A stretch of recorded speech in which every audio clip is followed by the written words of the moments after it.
Hi students, are you fine? Okay. நம்ம இப்ப நேரா நம்ம லெசன் வரலாம். இது என்ன ஒரு புத்தகம் இருக்குது? கன்ஃபெஷன் ஆஃப் நல்ல புத்தகம் யாருது? ஓ, வள்ளியம்மை உன்னோட பிறந்த நாளாமா இன்னைக்கு. வாழ்த்துக்கள். Many more happiness of the day. நல்ல புத்தகத்தை பிரசன்ட் பண்ணிருக்கீங்க. Very good. நம்முடைய பள்ளி நூலகத்துக்கு உங்க பெயர் போட்டு இதை ஒரு கிஃப்ட் பண்ணிடலாம். எல்லாரும் அவளுக்கு வாழ்த்து தெரிவிச்சிருங்கப்பா. வாழ்த்துக்கள் வள்ளியம்மை. சரி, இன்னைக்கு நம்ம பாடத்தை இந்த புத்தகத்துல இருந்தே ஆரம்பிக்கலாம் அப்படின்னு நினைக்கிறேன். ஒரு நல்ல தொடக்கத்தை கொடுத்துருக்கிறோமா? ரொம்ப தேங்க்ஸ் பா வள்ளியம்மை. ரைட், இந்த புத்தகத்தை எங்க நீ வாங்கினமா? ஓ, அந்த புத்தக கடையில வாங்கினேன். சரி, அந்த புத்தக கடைக்காரருக்கு இந்த புத்தகம் எங்க கிடைச்சிருக்கும்? கரெக்ட். இந்த நூலை யார் பதிப்பித்தார்களோ அந்த பதிப்பகத்தார்ட்ட போய் அவங்க வாங்கியிருப்பாங்க. அப்போ இந்த புத்தகம் அந்த பதிப்பகத்தார் இருக்காங்க, அவங்க உற்பத்தியாளர் தயாரிப்பாளர்னு வச்சுக்கலாம். அவங்க கிட்ட இருந்து பணம் கொடுத்து வாங்கின நீ தான் நுகர்வோர் இல்லையா? உன் கைக்கு வந்து சேர்ந்திருக்கு. அப்போ அங்க இருந்து உன் கைக்கு வந்து சேர்ற வரைக்கும் இந்த புத்தகம் ஒரு குறிப்பிட்ட பாதையை கடந்து வந்திருக்கும். பல பேர் கை மாறி வந்திருக்கும் இல்லையா? அப்போ அது கடந்து வந்த அந்த பாதையை பத்தி தான் நம்ம பாடத்துல இன்னைக்கு படிக்க போறோம்.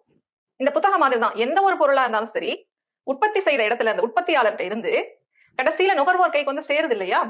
அது வரைக்கும் வந்து சேரக்கூடிய அந்த பாதையை தான் நம்ம வழங்கல் வழி அப்படின்னு சொல்லுவோம். இதுதான் நம்ம பாடத்தோட தலைப்பு. இன்னைக்கு 23வது பாடமாக வழங்கல் வழி அப்படிங்கிற பாடத்தை வச்சிருக்காங்க, டிஸ்ட்ரிபியூஷன் சேனல்.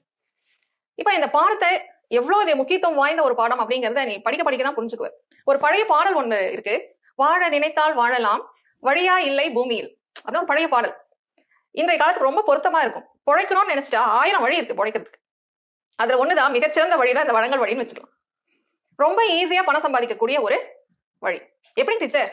நீ ஒன்னும் பொருள் எல்லாம் கஷ்டப்பட்டு உற்பத்தி எல்லாம் பண்ணிட்டு இருக்க வேண்டாம். உற்பத்தி யாரோ ஒருத்தர் பண்றாங்க, யாரோ ஒருத்தர் பொருளை தயாரிக்கிறாங்க, அதை இப்படி இந்த கையில வாங்கி இந்த கையில மாத்தி கொடுக்குறோம். அதுக்கு நம்ம கமிஷன் வாங்கிக்கிறோம். அவ்வளவுதான் நமக்கு வருமானம் கிடைச்சிருது. அப்போ உள்நாட்டுக்குள்ளாரையே அதை அந்த பாதை அமைதா, இல்ல நாட்டை கடந்து வெளிநாட்டுக்கும் அந்த பொருள் பரிமாற்றம் செய்யப்படுகிறதா அப்படிங்கிற சந்தையின் அளவை பொறுத்தும் இந்த வழங்கல் வழியை பிரிக்கிறாங்க. இதுல மேஜரா 2 பார்ட்டா பிரிக்கிறாங்க. நேரடி வழங்கல் வழி, மறைமுக வழங்கல் வழி. அப்படி இந்த சார்ட்டை பார்த்தாலே உங்களுக்கு புரியும்.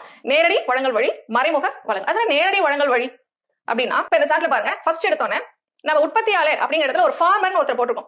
இப்போதைக்கு ரொம்ப பரிதாபத்திற்கு உற்பத்தியாளர்னா விவசாயிகள் தான் அப்படின்னு சொல்லலாம். அவரே நம்ம பாடத்துல உற்பத்தியாளரை வச்சு படிக்கலாம். ஒரு விவசாயி உற்பத்தி செய்யறார் தன்னுடைய விளைபொருட்களை, விவசாய விளைபொருட்கள்.